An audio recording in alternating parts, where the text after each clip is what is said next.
But importantly, on page 22 of that document, they speak about the challenges that the board and the hospital face.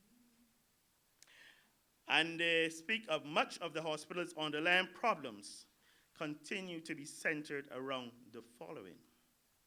And they list them on the headings, and then they mention it. Administrative inefficiencies. They said there's an absence of performance evaluation frameworks. So what are they doing about it?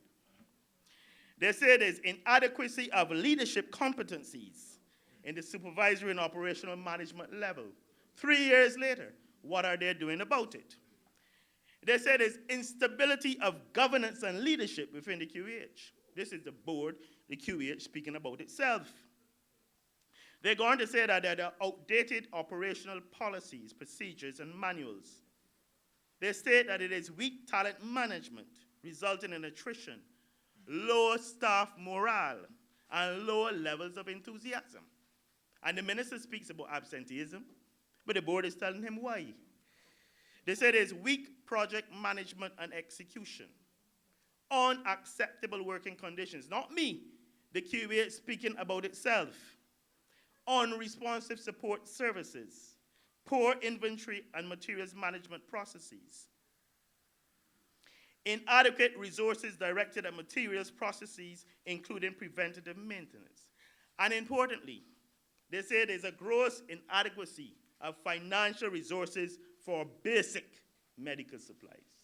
That is what the QH is saying. And we've had a prime minister deceased. We've had ministers speaking about the QH getting the funds that it needs. And the QH is saying in this document, there's a gross inadequacy of financial resources for basic medical supplies. I need no. I don't need to read anything else. But David Gill spoke earlier about the load on poor people and who've been asked to pay an additional burden in terms of obtaining pharmaceuticals. But when I was going through this document, I came across something that struck me. It's titled Cost Recovery, QEH Cost Recovery. And they were saying there's a need for the hospital to focus attention on measures for cost recovery. And you have to listen to this carefully.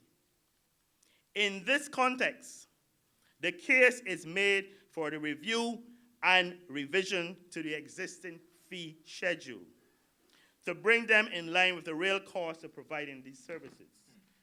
So you remember that in 2006, we revised the fee schedules after 25 years. The board now is suggesting that you review them again, but that is not my concern.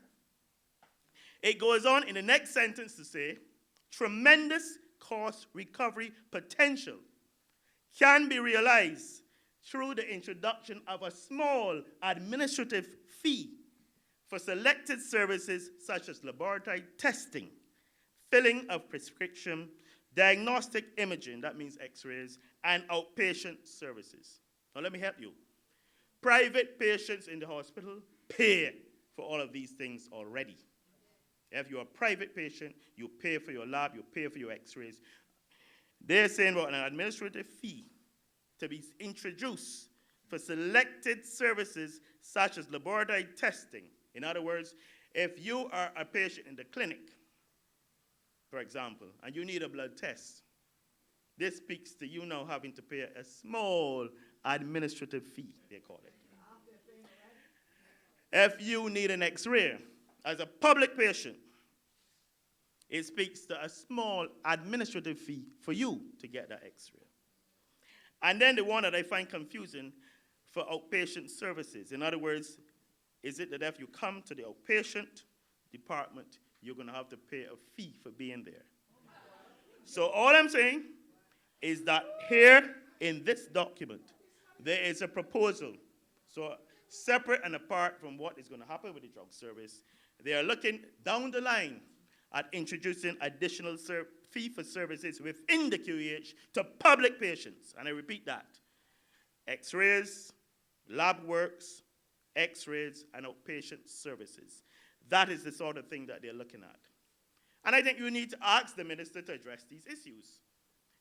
if it is his intention, his government's intention, that these user fees will now be placed on the backs of poor Barbadians who are already struggling in terms of the cost of living, the increased VAT, the increased water and electricity bills, the increased fuel charges, paying and handling fee in the drug service, and now when they go to the QEH to then have imposed on them what they describe as a small administrative fee as a means of doing cost recovery for the hospital.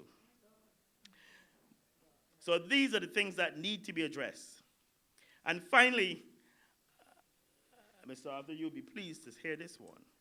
In terms of further work for the QEH, in terms of financing, I say this because remember the late David Thompson speaking, and them speaking repeatedly, criticizing the use of PPPs and bolts. And in the board document, they speak of, in terms of financing, use of modalities such as public-private partnerships, design, finance, and construct, build, own, lease, and transfer or boats, or venture capital must be incorporated as new strategies for funding major capital improvement. The continued over-reliance of new capital injection from the government of Barbados is not a sustainable model given the rate of recapitalization. Inviting partnerships with the private sector can provide for retrofitting and expansion of the plant while factoring payback. The QH must disavow itself from the traditional public sector notion that the utility or benefits from capital replacement can only be derived through direct acquisition. The need to own and self-finance is a misguided fallacy. David Thompson must be turning in his grave. And it goes on to say, commercial financing arrangements can be considered for the construction of the contemplated corporate services center, and that the QH can do this with partners leasing it over a period of 20 to 25 years. Yet we hear about VACO and the prison. But they are now advocating this to build not a new hospital, to build a data center with the ambulance service in the bottom and their office at the top, that they need a boat to do this to lease over 25 years. And the minister is busy speaking to matters that has nothing to do with health. And these are the issues he needs to address. These are the things you need to ask him about when he comes around. And these are the things that you need to ensure that he responds to. I thank you and good evening, ladies and gentlemen.